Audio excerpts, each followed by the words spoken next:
Hey, this is Steve Williams from the Right Approach Consulting, and I'm here at one of my favorite clients, American Standard Circuits, and I've got two of their experts with me today, Lance Riley and Kevin Dial. How you guys doing? Doing well. Thanks, Steve. Yeah, Awesome. well. So the topic for today is coin technology. So I've been out of the business where I was actually making boards probably 15 to 20 years. What the hell is a coin technology? One, very enabling from a thermal dissipation standpoint. Okay. And localized, where you're able to get it on a certain location. Right, Kevin? Right. The big draw of having a coin is when you can't plate a lot of thermal vias, you're able to put a big slug of copper or some other conductive material and really conduct that heat, move away from your high power component. Speaking of the high power components, the industry has locked into GaN technology quite a bit over the years, as well as silicon carbide. And as people populate their boards with that type of chip, one, they're very powerful, but that's kind of the issue. They are very powerful. They create a lot of heat. So as people have tried to evaluate, do they put base plates on boards, thermal cores, which are inherently a little more difficult as far as processing and weight, especially in our space, aerospace and defense markets. We see a lot of different shapes, right, Kevin? Cylindrical. Maybe you can talk some more about the other types of form factors Yeah, we see a lot of I coins, like you say, the cylindrical. We're looking at a cross section. You basically got a slug of copper moving that's uniform in X and Y and just traversing the Z. We've worked with T coins, both through and blind. So we could have a T that is locked into one side of an outer layer and terminates within, or it could terminate on the other side of the outer layer. It really depends on where you're trying to get that thermal energy to go. What I've seen is unique here, as far as inserting them, definitely has its own challenges as far as the way you go about that. We're able to handle a myriad of materials to put it into. But then how do you validate that you've got that coin seated or flush? And one of the pieces of equipment that we've obtained, and Kevin uses quite a bit, as well as quality, is our 3D profilometer with Keyence, correct? Yeah, it's able to create a 3D topographical map of the surface, which, in most of the coins we work with, we're able to analyze exactly throughout the process how the planarity of that coin surface in relation to the surrounding PCB, so we can validate that the component can sit just so. So it's able to create a nice, reliable connection to the surrounding area. That's a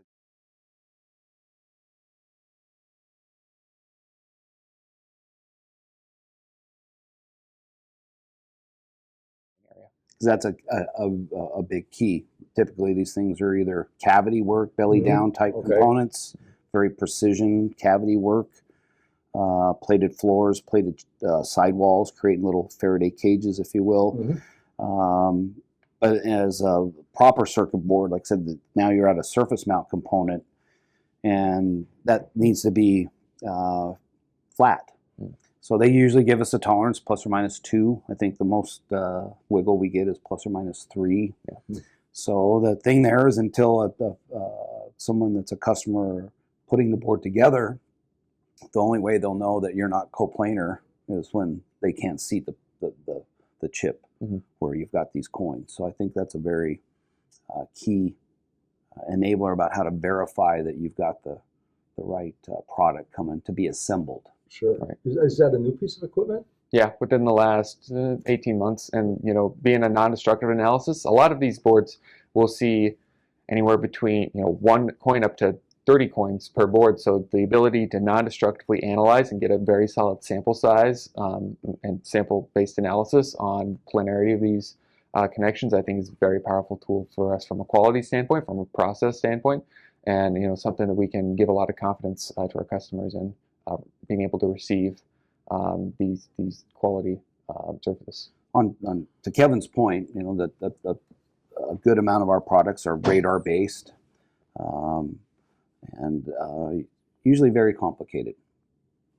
3 to 6 lamb cycles, back drills, microvias. So that coin installation and coplanarity is very key, because you could do the right thing on all those other attributes, and if that one little feature is off, now you've got something that is you've got a lot of work into. The customer, we do a lot of whip trackers with them about, are you on time, how are you doing, and if you get to that point and you're not seated correctly, or you get the tilt, all those good things become a moot point. So very key piece of equipment to validate that we got the right hardware to move forward at different stages of the build. What's the technology that it uses to make that determination? I've got clients that do like thermal profiling where they can see hot spots in a unit. How does this determine whether it's planar or not? It's a optical inspection where it will scan about a 3x2 inch area. Okay. Create basically a heat map based on optical height. Yeah, on optical height. And so processing that through the surface creation tool, we're able to look at virtual cross sections basically, as well as create, kind of the classic, you think, heat maps of looking across the United States, the Rocky Mountains. We don't see a lot of Rocky Mountains on our coins. We see a lot of nice planars, North and South Dakota. Don't want to see the mountains, right? No. And you hit on something very key, Kevin. It's a non-destructive tool. Mm-hmm. So you could go cutting up into boards and tell somebody, hey, you know what? We met your spec. Well, I know, but you cut Can't up. ship it. You cut up into it. Yeah. And as far as putting coins in coupons, that's kind of an OEM discretion. It's not required by IPC.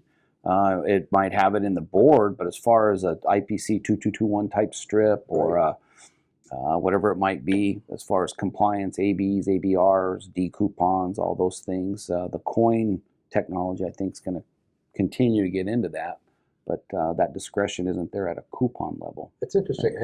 Have you incorporated them in any coupons? I've never seen that before. No, No, not that I know of. But No. it's possible if they want it. Yeah. Mm-hmm. But yeah, what would the customer do with it? They'd have to send it to a third-party lab or something, right? They're not going to be able to. So we're able to make that validation at the board unit level. And you can eliminate that risk for them. Correct. Okay, got it. And some of the higher level OEMs we see oftentimes in their print specifications, they request either a cross section or a profilometer. So we're able to inspect these, not only these coins, but these VIPO non-conductive or copper filled vias to validate their planarity compared to the IPC requirements. So not only limited to coins this tool. Which that's a great point, Kevin. There's a lot of notes on prints, right? Yes. And board shops see this all the time, plus or minus a mil divot or hump requirements, plus or minus 2, and then you say, well, how did you validate it? Mm-hmm. Usually if a board gets assembled, people don't ask questions too much. But if you get into, like, say, we've got some customers that call out flush. Okay. Like that's plus or minus 0. Yeah, exactly. In Texas, they call that DO, Steve. You know what that is? No. Dead on. Ah. So anyway, that's for my Texas friends. I was like, hey, it's got to be plus or minus something, but there's some of those requirements that they have to have that. And be able to do it non-destructively and let them know that they've got it, I think, is a key piece of the puzzle. It's funny, I've got a client in Texas, and I go there, and I learned this. I've been saying this wrong my whole life. I'd say y'all.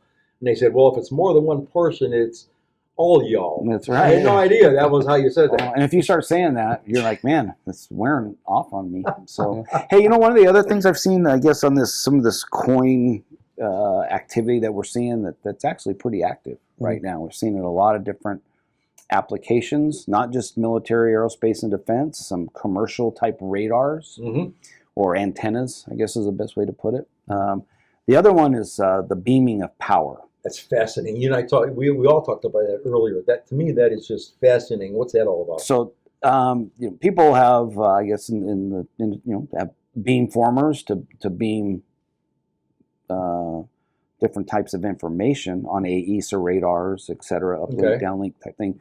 But the ability to actually beam power, there's companies, both commercial and military, that are active in that space.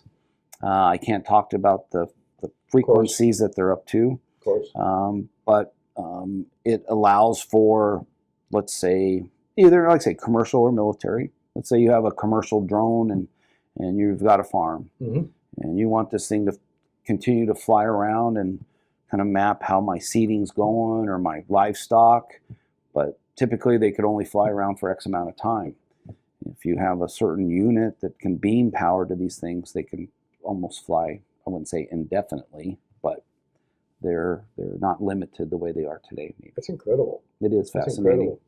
And again, it's in the commercial, military space and defense, commercial. Some of it is starting to look space-based wise, which is fascinating. So that's what one of the unique things about coins. And usually those ones are big. What I see, they're pretty. The footprint of them are almost quarter-inch diameters. Where some of the coins that Kevin's worked on and on some other applications, the things go the other way. They're like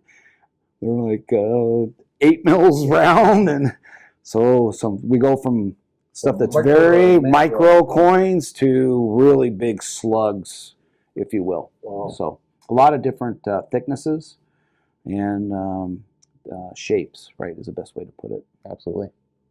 Is there a particular application or market that coins fit into better or more frequently? For me, what I see is more component driven, and it can be commercial. So it's heat. It's all about the heat. Right. Okay. And what components somebody selected, and then how many of them did they have there, and what type of power. The other thing is it's also the architecture. If people are able to bust their thermal challenge in an XY and get to a card cage, probably not going to need a coin.